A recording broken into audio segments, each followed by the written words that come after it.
what I tell people recently is, it's if you needed to have surgery on yourself, would you go read a book and then try cutting yourself open and doing the work yourself? Probably not. What did you guys start doing within EOS where you were like, wow, this had an immediate impact? One of the tools that we teach early on is something called the level 10 meeting agenda. And so most of us, including myself, I ran most of the meetings at our company. I would say, looking back, I ran terrible meetings.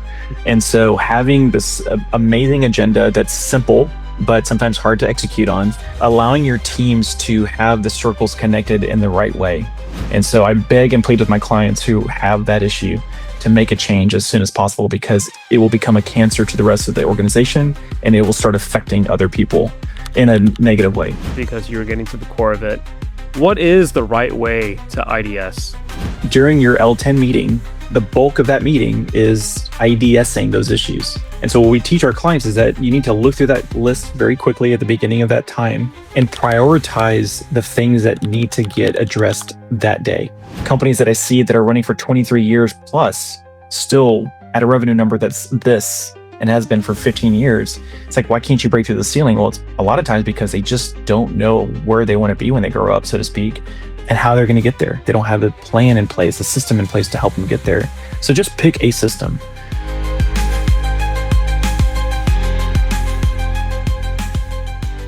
Welcome to The Show Goes On, a podcast about the people who keep businesses running behind the scenes.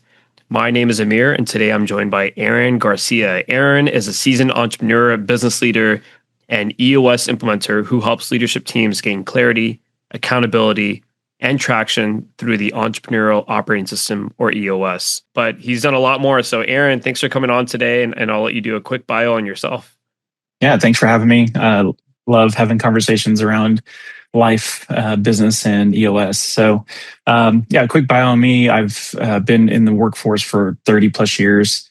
20 of those years have been in IT specifically.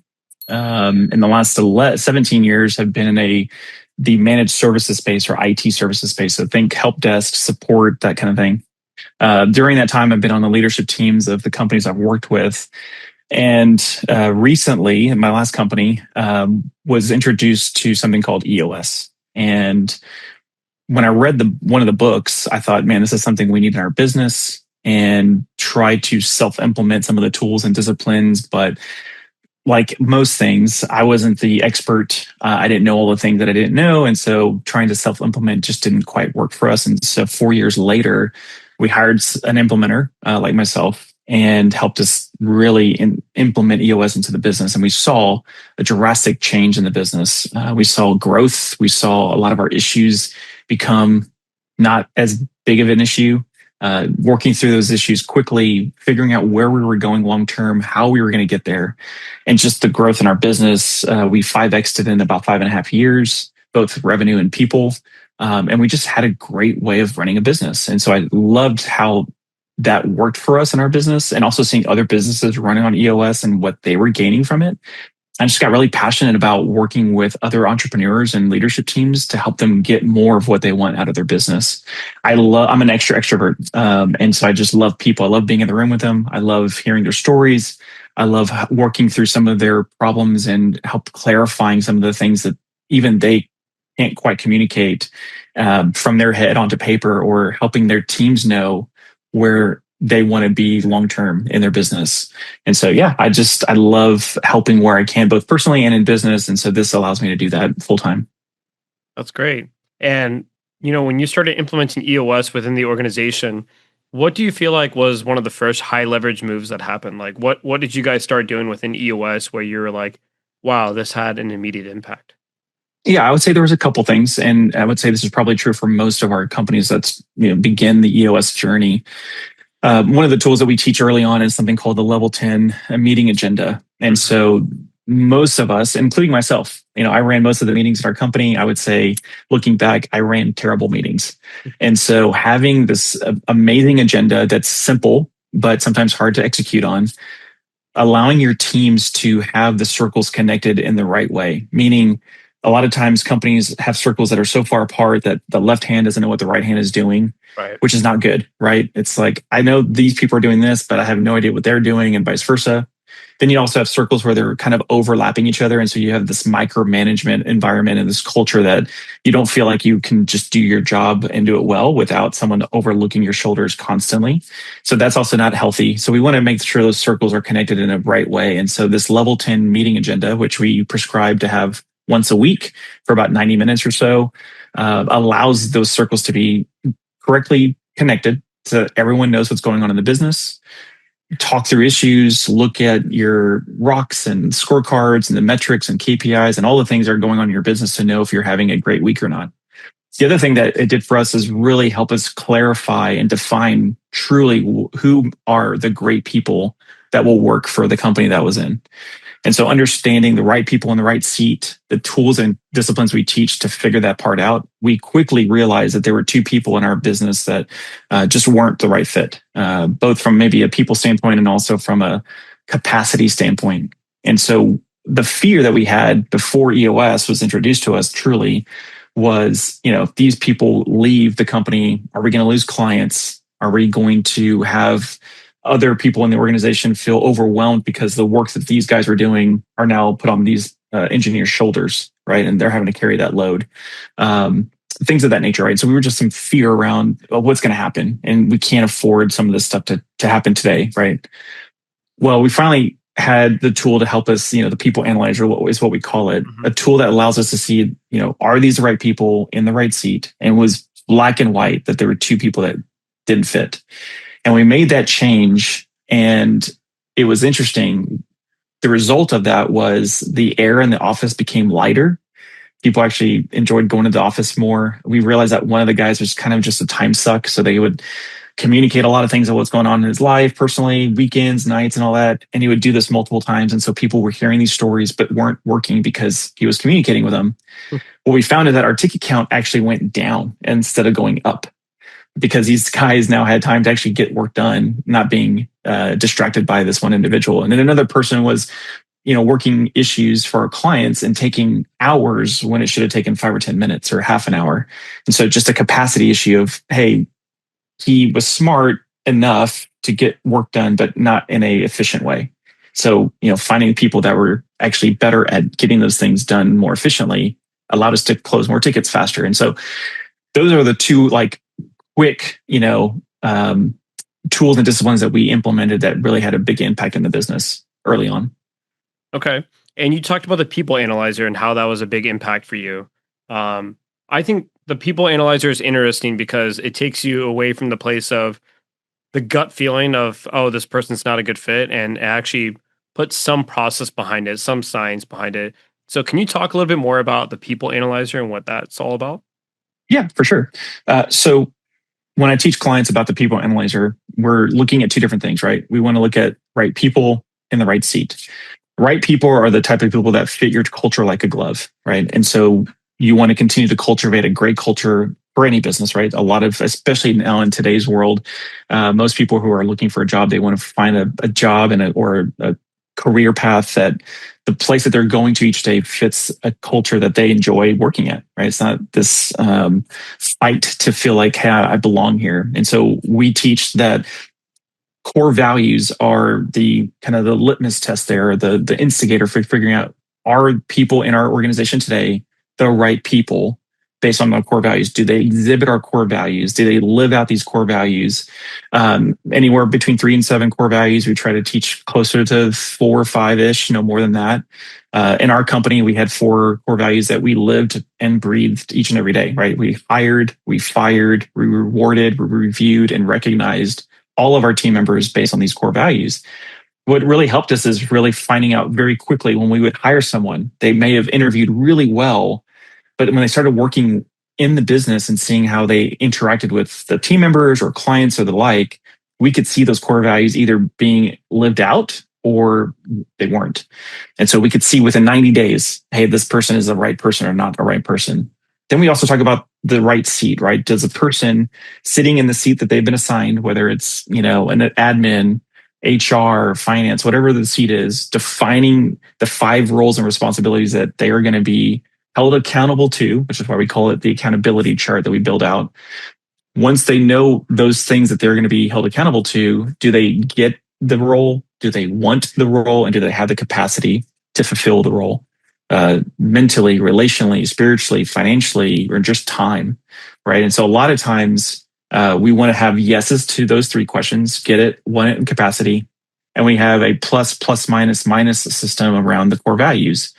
And if we set a bar, and every company's different, some bars are different, but we set a bar for every company. And if the persons in their organization meet or exceed that bar, they're probably the right person in the right seat. But when you define both of these things, you find that you're going to have two different people issues, right? You're going to have the right person in the wrong seat.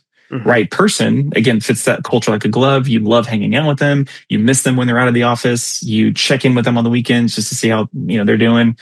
But they aren't completing their work. They're not hitting their KPIs or measurables. You feel like you have to micromanage them. They just aren't doing the work that they're supposed to or not getting it. And so when that happens, I always tell people you should really look at maybe making a change either in a different seat that they might do better in, or if you don't have a seat for them to be in, you need to make a different change because ultimately you're going to become an accidental nonprofit. Especially in a profit company, you want to keep profit, right? And so the other issue you're going to run into is people that are in the right seat, but they're the wrong person. And so this person does the opposite, right? They are awesome at getting work done. You can give them a project and know that it's going to get completed on time, the right way each and every time. They're hitting their metrics and their measurables. They just are workhorses and they're awesome, right? But that person can also be chipping away at your culture in ways you're not even seeing. And so I beg and plead with my clients who have that issue to make a change as soon as possible because it will become a cancer to the rest of the organization and it will start affecting other people in a negative way. And so those are the two issues you run across, but clarifying those two pieces is such a huge benefit, especially to the leadership team to have this tool that's black and white that allows you to have great conversations with your people, right? Telling them, hey, you are doing awesome with core values, or maybe you're not. And here's an area where you can do better. And do you get it, want it, and have the capacity? Have an open dialogue with those people on maybe they don't want it anymore. Maybe they started off as an engineer, but now they want to do sales, or maybe they want to now do something different in the organization. And either you have a seat for them to go into or you don't, and you can have that open dialogue. But also just it's black and white. Do these people fit our culture and are they in the right seat? And so there's this, to your point, it kind of removes that ambiguity. It removes kind of the emotion behind things. It allows you to just have this tool that says, okay, we have a decision to make based on this information and we can move forward. Yeah, I feel like, especially when it comes to making personnel decisions, we need to work through some frameworks, right? Otherwise, we're kind of shooting from the hip then, right? We're just making decisions and quite unsure if this is going to work out or not. But when you have a framework you can lean on, I feel like the odds of your decision being the right one get probably closer to like 80%. Absolutely. And it's hard, right? Most of us care about our people. Mm-hmm. So it's hard when you say, hey, we have to make a change and we have to let this person have the gift of finding a better place to work that's going to fit them better than the place they're in today. But it's still hard. I mean, even with the tool, I mean, my stomach would still turn the day before we knew we had to make a change with a client or with an individual in our team. But it was for the greater good of the organization. Right. Ultimately, every decision we made was through that lens of, is this for the greater good of the organization? This person, unfortunately, isn't going to work out, and we need to gift them that opportunity somewhere else to find that really good, true fit for them from a culture and or capacity standpoint. But yeah, I mean, having that framework allows you to kind of remove that emotion and remove the vagueness of, is this the right person? Should we let him go? The fears that you may have around it. You got to trust the process and trust the system. Yeah, it's almost like it's a very subjective decision, but you can help make it a little bit more objective by using some of these frameworks. For sure. Yeah, absolutely. How did you come across EOS in the first place? Like, where did that come across in your journey? Like, where did it come from? I'm curious.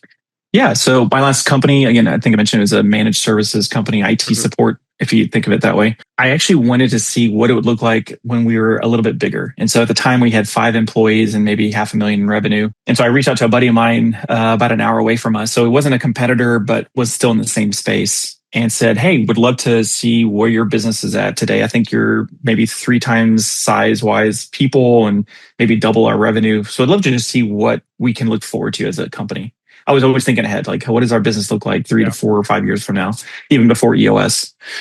And so we went and visited him, and he showed us his business and kind of some things like this meeting pulse that he had, and he kept talking about different meeting agendas and stuff. And I just didn't know what he was talking about at first. So he took us into his office and said, "Hey, have you ever heard of EOS?" And I said, "I've never heard of it." And then he asked a follow-up question, which is, "Have you ever read the book Get a Grip?" I said, "Never heard of it either." So he handed me and the owner a copy each of this book, put on the shelf like every other book, that I was given at the time. It's like, here's a laundry list of books I need to read. Well, he actually called me a week later and asked, "Hey, have you read the book or started reading the book?" And I said, "Man, honestly, I haven't even picked it up, and I'm so sorry." Didn't know he was going to follow up with me that quickly. But I said, "Hey, I will pick it up tomorrow." He's like, "Well, I'm going to call you in 2 weeks and we can talk about it then." So I had some accountability, started reading the book, and I couldn't put it down. I mean, it was Get a Grip. I know a lot of times we talk about reading Traction. I was introduced to Get a Grip. It's more of a novelization around what it looks like to work with an implementer helping implement EOS into a business. And I couldn't put it down, finished it in about 2 or 3 days. And I was like, this is what we need in our business. And so that's what got me introduced to EOS. And like I said, we tried doing the self-implementing route. And then we decided, hey, we just need help because we don't know what we don't know. We don't know where all the bones are buried, so to speak. We haven't been taught how to do this. It's what I've told people recently is, it's if you needed to have surgery on yourself, would you go read a book and then try cutting yourself open and doing the work yourself? Probably not. I would imagine. Maybe there's some people out there that would do it, but I don't want to do that. I'd much rather work with someone who's not just read the book, but has had a practice with other people, have done it a few times here and there, and actually knows what they're doing and knows how this is supposed to work the right way. Reading Traction or Get a Grip isn't going to give you everything you need to know. You can do it. It's just going to take a lot longer. It's like trying to get from California to New York. You can take a plane, takes you a couple hours. You can drive, may take you a couple of weeks or a week or so, or you can walk, which will take you forever, right? And so it's the question I always ask is how fast do you want to get to New York in your business? Right. Okay, so talk to me about how EOS helped you guys when you were scaling one of the companies. It was called Tech Concierge? Yep. Okay. Yeah. So scaling that, again, it just gave us a framework to a lot of different things, right? So not just understanding where we wanted to go long term as a company, which is the first part, right? Just understanding, hey, in 10 years, we want to hit this revenue goal, or we want to hit this many clients to help us get to the next level, right? And then taking that information and drilling it down into smaller chunks. 3 years. What does 3 years look like from now? What needs to be true in our business to start moving us towards that 10-year target? Giving us really good goals for each year that we were moving along in the EOS journey. It's like now having some clarity around, all right, in order to get to that 10-year target or that 3-year picture, what do we need to do this year to start moving us towards those goals, right? So we set 3 to 7 yearly goals, knowing clearly where we needed to be at the end of each year. And then bite-sized chunks of those goals, what we call rocks, 90-day priorities, to move the needle. So it's not just, hey, we've got this goal, so we set in January, and then we come and revisit it back in end of December. No, we're checking in on it every single week, actually, but we have these 90-day goals that we've got to meet or rocks that we need to have completed to meet our goals. And then weekly, that level 10 meeting that I mentioned before, now we're checking in with every single person on each team. Are you even working towards those rocks? Are you hitting your measurables, your scorecard numbers? Are we having good or bad weeks? And when we could see trends and forecasting of numbers and data points, we could say, okay, we are having good weeks or we're not. And if we're not, we were quicker to address those issues because we could see it, right? You can't measure what you can't see, right? If you're not actually measuring it. So we had a way now to measure the business holistically for every department and see, hey, are we doing well in the business or we're not? If we are, awesome, let's celebrate that. But when we're not, let's quickly look at the issues, address the issue at the root so that it doesn't come back over and over again. Because I think we found a lot of times in leadership teams is that they'll get into a room and they'll discuss the heck out of issues. Right. Rarely will they actually look at the root of the issue. Rarely, even more so, will they actually get a solve for that issue. And so every week they come back and talk about the same thing over and over and over again, beating that dead horse. Instead of saying, okay, here's a symptom maybe, or here's the issue. What's the root? Let's figure out the actual root cause of this issue or the symptom. Let's discuss briefly what it looks like to maybe get this solved, and then assign a solve task, a to-do, whatever it is, to get this knocked out once and for all. Not that doesn't mean you're never going to have issues. You're always going to have issues. They're just going to continue to change as you grow your business and allow you to scale. And so when things would arise, we were just able to quickly get to those root or those issues quicker because we could see it. We had the data to actually see the issues and smoking out those things on a weekly basis. I think a lot of times companies just don't have the data to even say, hey, what are the issues in the business? Oh, I think we're doing fine. Well, you're not perfect. No one is. So if you're not perfect, what are the things holding you back from moving to the next level? What are the things keeping you from hitting those goals or getting to that 10-year target in the time frame that you've set? Right. So yeah, it's just, again, that framework allowing everyone in the organization to be on the same page with how the business is running, how you're supposed to run the business, and your role within the organization to help. Again, I use the ship analogy. I hate using the bus analogy. We talk about people on the bus and I'm like, what do you do on a bus? Yeah. You do nothing on a bus. You sit and do nothing. The only person doing anything is the driver, which a lot of times in an entrepreneurial company, that's probably the case. You've got the owner or entrepreneur leaders doing all the work. And not that everybody else is doing nothing, but they're not driving a lot of the movement. But in a ship, everyone has a job, everyone has a role, and everyone knows where they need to be when battle comes, right? And so when we're trying to hit the everyday grind, everyone knows where they're supposed to be. So I love using that ship analogy more than the bus. But yeah, everyone knew in our organization, this is your role. This is how you play a part in getting us to that next level. I like that analogy a lot because I'm thinking about what life is probably like before EOS, and it's probably the bus. And then what life is like after EOS, and it's the ship, right? Everyone has a job. Everyone has a number. That's one of the big concepts too. And you give someone something and everyone's in some sort of weekly meeting pulse. And right. Everyone kind of row in the right direction then. Yeah, that's right. If you think about trying to hit a North Star or, the goalpost, right? If you get off 1 degree or 2 degrees, you won't notice it immediately, right? You'll just start veering off course. Over time, 3, 6, 9 months, you're now 30 degrees off because you've started veering off, but you don't see it immediately. And so what I think EOS does is allows us to see much quicker that we're 1 or 2 degrees off and course correct faster than 3 months out. And you're like, oh, crud, we're 30 degrees off course. Now we have to make a huge shift back to 0, right? This allows us to, again, weekly see when we're off course and course correct quicker, moving the business faster. Yeah. You talked a little bit more about like IDSing too, right? Because you were getting to the core of it. What is the right way to IDS for any beginner team? Because I feel like that's where things can kind of get tripped up. Everyone can have a ton of issues. And then the discussion can be very circular. So what's the proper way to IDS? Yeah, it's a great question. So we teach our clients that you should have something called an issues list. And again, this is just this idea and culture that you build where everyone feels comfortable with raising their hand and saying, hey, we've got a problem. And it could be an opportunity, to be fair. We call them issues, but sometimes it's an opportunity. Sometimes it's something that you just want to talk about in the business. It's more of an FYI, but you get that out on a list, out of your head, on a paper somewhere or in a system somewhere. And during your L10 meeting, the bulk of that meeting is IDSing those issues. And so what we teach our clients is that you need to look through that list very quickly at the beginning of that time, of that chunk of time in the meeting, and prioritize the things that need to get addressed that day. Mm-hmm. Don't pick the one that's going to take 5 seconds. Don't pick the easy one. Pick the 3 top issues that, if we don't fix these today, it's going to cause us heartache later. And so once you prioritize the first 3 issues, you take issue number 1, you let the person who brought the issue up discuss very briefly in 1 or 2 sentences, this is the issue. And then you start asking the question, well, what's the root issue? What is the root cause of that issue? Is this a symptom?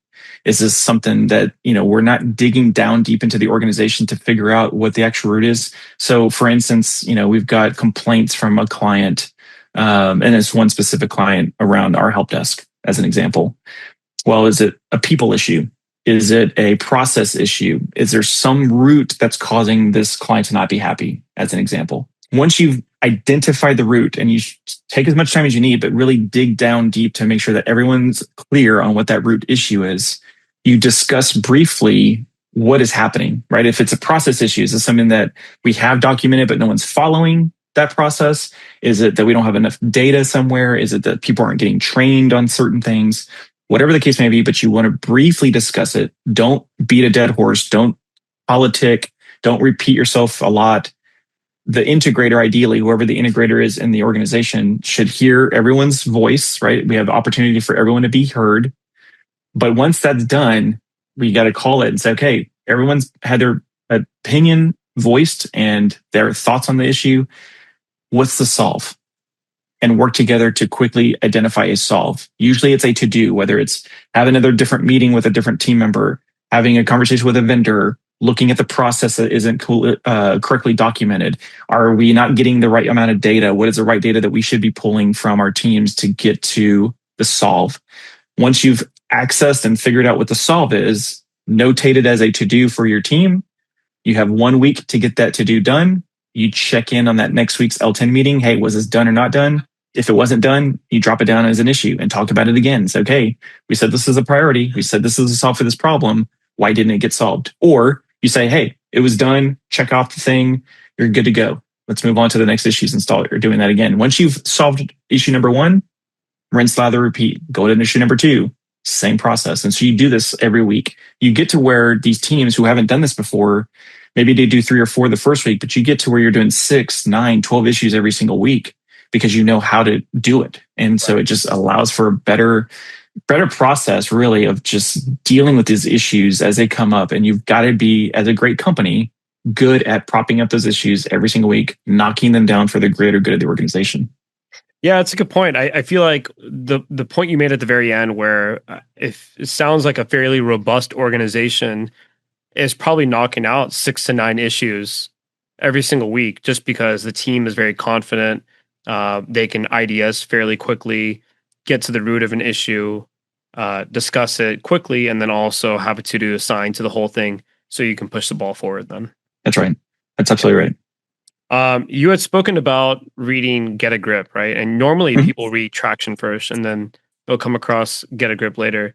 You took a different route. I actually haven't even read Get a Grip yet. So I'm curious, what is Get a Grip all about?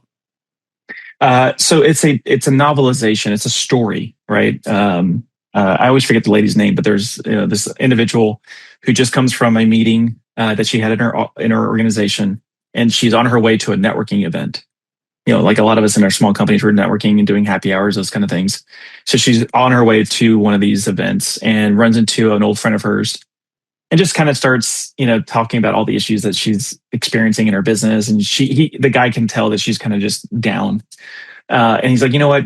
I think you should talk to my friend Alan. So Alan is the implementer in the story. And so he passes her a card for Alan, said, call him. I think he can help you. And so she quickly has a conversation with Alan, I think the next day. Alan said, hey, let me do this. I'm going to come in and kind of share with you what I do around EOS. And so they do, it's just a process. So if you look at EOS as the process that we prescribe, which is, you have your 90-minute meeting, which is our first introduction to a team, explaining all the tools and disciplines within EOS and how EOS works from an implementer standpoint. They walk through that process in the story, in this novelization, right? So they go through focus day, they go through vision building day 1, vision building day 2, and all the things that the different characters are experiencing through these different days and sessions that we have with clients. Kind of walks up the reader through that story all the way through, I believe, the second annual session that they have with Alan, right? So it's 2 years of kind of the timeline of working with an implementer. And so it just gives you a really good kind of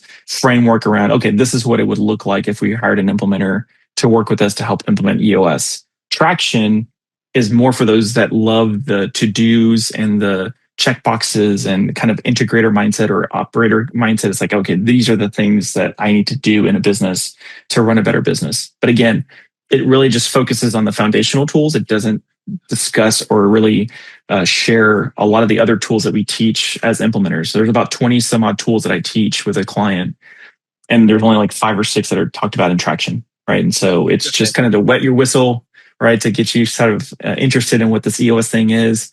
And then ultimately, hopefully work with someone like myself who will then take you through the entire journey. Again, that surgeon who's been doing this for a while, knows the back end, knows where the bones are buried, get you in the right direction. Because I've had a number of self-implementing companies, and almost every single one of them, even after the first focus day, at the end of each session, I always ask for feedback. right? And so what I hear from some of these self-implementing companies is like, oh my gosh, we've been doing this all wrong. Or, oh my gosh, everything's clicking now. It makes more sense now because the way we teach and the way we help facilitate the conversations is just, way more than what you get into a book, right? But they've all been like, oh my gosh, you should have done this sooner. So anybody that's maybe listening who's doing a self-implementation, awesome that you're starting that journey. Would love to, have a conversation with anyone who's trying to do self-implementation because I've been there, right? So I've done the self-implementer, implementation journey. I've done it with an implementer and now I am an implementer. So I've kind of seen all three aspects of EOS played out. And so I speak their language. I can understand kind of where they're at in their head and kind of in their journey. But I'd love to just even give them a review of kind of where they're at. Maybe they're doing really good at self-implementing. And there are some teams out there that can do it really, really well. It just takes longer. A buddy I met at a conference said that he'd been doing it for 3 years. And I was asking him qualifying questions like, hey, are you doing this? Are you doing that? How is this working for you? Are you doing your L10s? All those things. And all of his answers were yes to most every single one of them. But his one point was, it's taken us like 3 to 4 years to really feel like we're getting the benefit of EOS, where I think if we had an implementer, we would have seen this benefit within 1 or 2 years. And so again, it's just that analogy I used before about, getting to California, to New York from California. And so he chose the long way, which is fine. If you're okay with, taking longer to get there, by all means, try doing the self-implementer route. You're still going to miss things that we teach that are not in the books. But if you can do the self-implementer route and know what's working for you, awesome. I'm always here also to talk to those guys and say, hey, if you need help, I'm here to help too. Right. What would you say some of the other pitfalls are on self-implementing? Like where does it go awry? Where does it go wrong? What I've seen is, things like the VTO specifically, a lot of times it's hard to really understand how to get the answers you want. So I've seen companies where they don't quite understand the difference between your what and your why. So if you look at the core focus, right, we talk about core focus being your sweet spot, what you do really well as a company. In business, it's been called vision statement, mission statement. Jim Collins calls it your hedgehog concept. Stephen Covey calls it your voice. We call it the core focus because we believe this is who you are at your core.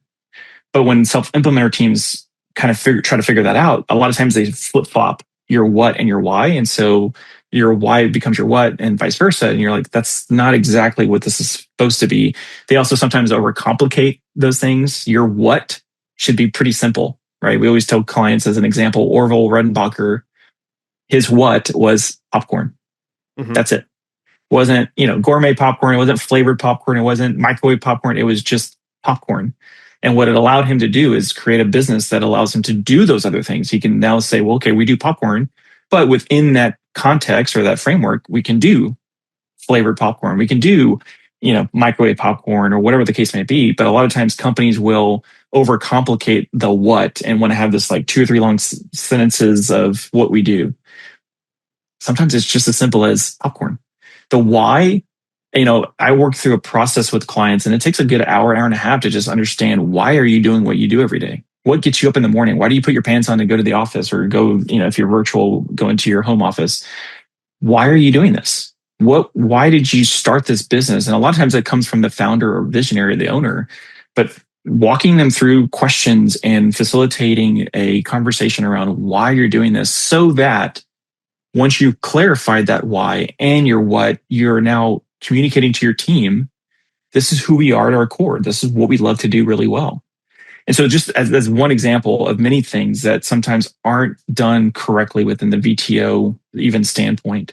Sometimes people are running L10 meetings and they're not doing it correctly. I mean, again, they're just not taught the right way to do it. The book gives you some guidelines, but it doesn't give you the core of how to do some of these things. I had one of my self-implementing clients said, oh my gosh, my core values are not anywhere where I thought they needed to be. We wiped everything they had done and started over. Oh, wow. Because once I took them through all the core values and just did them from scratch again. Yeah, because what they had fell into some of these filters that we use being aspirational or permission to play or accidental core values that they had. And this is not something that you're using to hire, fire, reward, review, and recognize your team on. So if those things aren't happening with these core values, then what are we using them for? What are they really? And so again, they're trying to do these things on their own. And again, that's more power to them for even trying to do this, because a lot of people aren't. But they've tried doing this on their own, and they're missing the mark, right? So they're taking a left turn when they should have taken a right turn, as an example. So it's, I come in and it's like, hey, look, I'm going to do this from scratch. We're going to stress test what you have. Sometimes they are what they are, right? Sometimes the core values actually do work out great, and we move forward. But a lot of times I go through my process and realize, oh yeah, we don't, like an example, core value being excellence. Now it's a sounds good core value, but are you hiring people because of excellence? And what does excellence look like if you fire someone? So if I fire you, Aamir, because you weren't excellent, and you go tell your buddy, hey, I just got fired because I wasn't excellent, your buddy's going to be like, what are you talking about? Like, what does that even mean? And so not having clearly defined core values even can be a trip up for some companies. And again, without going through the process I take them through to get there, sometimes it's just hard to get a good read or a good answer for the teams who are going to be hearing this. And again, being rated, so to speak, or look at that as a right person, right seat standpoint against these core values. So the VTO a lot of times is a big trip up for a lot of self-implementing companies, because they'll get through either half of it and not the rest of it, or maybe they'll do all of it, but a lot of it is just not right. Or there's just still unclarity around where the company wants to be when they grow up, so to speak. So yeah, I mean, that's just one example. I mean, there's a lot of different things that, again, we don't, and then they don't get the other tools that I teach from the book, right? So there's then a number of tools that I teach outside of just kind of the foundational ones that you just don't get when you're reading the books and going through the self-implementing route. Yeah. When you were talking about the VTO, the company, I was thinking a lot of times that almost feels like the soul, right? The soul of the founders, the soul of the company, where it's heading towards. And that's where it can get a little fuzzy and subjective. And perhaps, a lot of other people on the leadership team just acquiesce to whatever the founders are saying. That's right. But I feel like it is a very big group exercise, and having an implementer in the room pokes holes in the right way and allows everyone to really figure out what we're truly after here. Is it the business, or is it something bigger than the business, right? One of those purposes where it doesn't matter what business you're actually in. It's just, that's the core central purpose then. Yeah, like at Tech Concierge, we were an IT firm, right? But our why was to help people have a better day. I love that. But the only way we got there was our implementer asking a number of questions around, is this really why you're doing it? Like, why are you, again, asking that why question like 5 times in a row? It's like, okay, well, you're doing it, but why? Okay, you're doing that, but why? And over and over again, and finally get down to the root. And it's like, oh, this is why we do what we're doing. And then the what was pretty simple. It's like, we help solve business problems with technology, right? So it's nothing fancy or glamorous, but this wasn't something that we're putting on a wall and telling our prospects or clients. This is just more internally speaking for our team members to know, this is why we get up every morning to go to work, and this is what we do. And this is really what you need to know. This is who we are at our core. And that's just the core focus. All the other things, we, in line with that one question on the VTO, the core focus, but we know who we were as a culture. We knew we're going long term, how we plan on getting there with our marketing strategy, so that everyone was involved with moving towards that North Star, right? They all understood, hey, these are the type of clients we're looking for. This is who we are at our core. This is where we're going to go long term. This is what the business is going to look like 3 years from now. And so they can get in line with where they're going long term. I'm not sure if I've shared the story yet, but one of my clients recently clarified their 10-year target. And it was I believe the revenue was $40 million in 5 to 10 years. Well, when I worked with the leadership team, everyone gave the thumbs up on that's where we want to be in 10 years. About 2 months later, maybe a month and a half later, 2 people in the organization decided to leave the company because they didn't want to work for a $40 million company. Wow. They wanted to continue working for this small mom and pop shop, which is, to each his own, not a problem. But the beauty of that, and it's hard for the owner, and I talked to the owner and I say, hey man, this is hard because it's one of your leaders, right? That's leaving. So you're not having to look at how do we replace this leader and all the things that go with it. But how great is it that you didn't find this out 2 years from now when you've moved from 15 million to 25 million. And now he's telling you, hey, I don't want to work for this big a company. I'm out. So now you've not wasted, but you've gotten 2 years where you could have had someone else in that seat moving you faster towards the $40 million that revenue that you want to hit. And you've got the right person in the right seat. So even I've had multiple stories where people have left organizations that are running on EOS because they had the clarity of where the company was going. They had the clarity around their seat and what they were being held responsible or accountable to. And they were like, you know what? This isn't for me. Like I'm not going to be able to fulfill the things that you want me to fulfill based on the roles that you've outlined in the accountability chart and the seat that I'm sitting in. And so they leave the company. But now you have this amazing tool that allows you to have people look for themselves. Hey, this is where I want to be. I want to work for that $40 million company, or I don't, and I need to find someplace else to do it. Yeah. I love that. I'm just writing down notes as we're going along because I'm like, okay. Because a lot of this mixes into what your personal purpose is all about too, as well as your business purpose. And I feel like in an organization, it can all kind of intermingle, right? What are your personal core values and how does that intersect with the business's core values? Do those two things align? Yeah.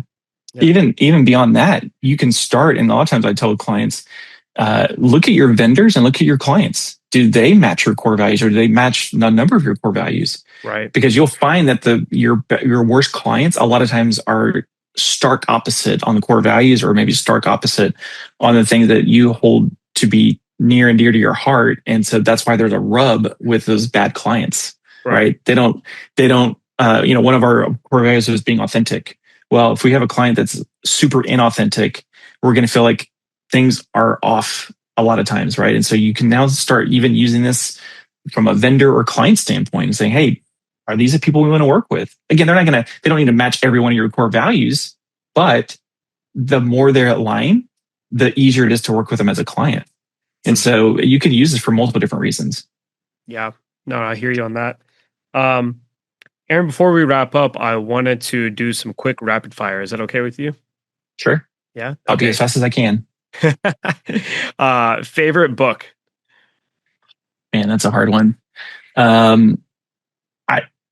I'm biased, but yeah, I'm going to say Get a Grip, because I think everyone that reads it will really understand. I mean, there's a lot of books that I recommend to a lot of different people, but obviously I'm a little selfish in saying, hey, Get a Grip is one that everyone should read and know more about EOS, at least from that standpoint. Yeah, for sure. I got to get that ordered. I have not read that one. So it's also fun to listen to because it's a story. And so you kind of hear, if you're an Audible book reader, the story is actually nice to hear it too. Yeah, I'm a big Audible guy. Okay, good to know. Favorite TV show? Oh, that is also a hard one. So just something I didn't share. I went to school for theater. Actually, I went to SMU to be an actor. Cool. That's what I really wanted to do when I grew up. And so the media arts have always been big for me, movies and TV. I'm big on like a lot of the different shows that are out now, but I would say from a comedy standpoint, New Girl is something that I've actually gone back and watched over again because it's just that funny. Yeah. And then right now I'm watching a show called Widow's Bay, which is kind of a comedy horror show, which is actually kind of funny how they're pulling this off. But it's actually, I laugh at the show, but it's also like a scary type show as well on Apple TV. But Apple TV is actually surprisingly put out a number of good shows in the last couple of years. And I'm just like fascinated with how they're doing that. But I would say there's probably one or two that I haven't watched yet, but no, they're all been pretty good. So those are my today's pick. If you ask me next week, I probably have a different answer. I'm watching that John Hamm show right now. What's it called? My Friends Neighbors, Friends and Neighbors. Yeah. It's on my list. I haven't started it yet, but it's on my list. It's pretty solid. Yeah, I like it. Yeah. And then your favorite city to travel to whenever you're just going around? I have been to Sonoma, California about 14 times. Wow. I had a project there in my last company, and we were helping renovate a boutique hotel. I would say, money not being an issue, and, just do whatever you want. It's a quaint little square. It's not a huge town. They have wineries, but really good food. People are super nice there, and it's just slower pace. And so I think I could easily go there multiple times, but I also love Crested Butte. Like those are the two places I would say, because Crested Butte's kind of the same thing. Small, quaint town, the old school architecture in the town itself. And then you've got some of the ski, life up at the top of the mountain. But those are kind of our two happy places that, we visit multiple. I've been to both of those places over 12, 15 times. Oh, that's so cool. Yeah. Sonoma sounds awesome though. Yeah, it's really nice. Yeah. Aaron, thanks so much for joining today. I really appreciate it. And thanks for the time. Any other final takeaways for the audience? No, other than just look, if pick a system to run your business. If you're running a business, pick a system to run it on. If it's not EOS, great. Pick something that allows you to bring, again, that clarity to yourself, your team, your leadership team specifically. And then as the leadership team goes, so goes the rest of the organization. But pick something to run on so that you all know where that North Star is, how you're going to get there, because without it, you're going to continue to just kind of flail around and hope that you're going to get there some way, somehow. And it's just this uncertainty of like, how do we make this work? Companies that I see that are running for 23 years plus still at a revenue number that's this and has been for 15 years. It's like, why can't you break through the ceiling? Well, it's a lot of times because they just don't know where they want to be when they grow up, so to speak, and how they're going to get there. They don't have a plan in place, a system in place to help them get there. So just pick a system. And hey, if you want to reach out to me, I think you're going to put some of my information out there on the show notes, but always happy to have a conversation. I'm here to help. Like ultimately, that's what I'd love to do, is just help people. So if we never work with each other, happy to have a conversation still. Where can I help you, if anything? I also love to do speaking engagements. So if anybody's looking to fill an hour and a half gap on a conference or anything like that, I love getting in front of a group of people. Again, my acting kind of background kind of jumps in, so I don't have the fear of like public speaking whatsoever. So I'll get in front of a group of people anytime and just share, what I know about EOS and kind of how to get a grip on your business. So yeah, those are my final thoughts. Sounds good. Thanks so much, Aaron. Appreciate having you. Okay. Yeah, man. Take care. Thank you, you too.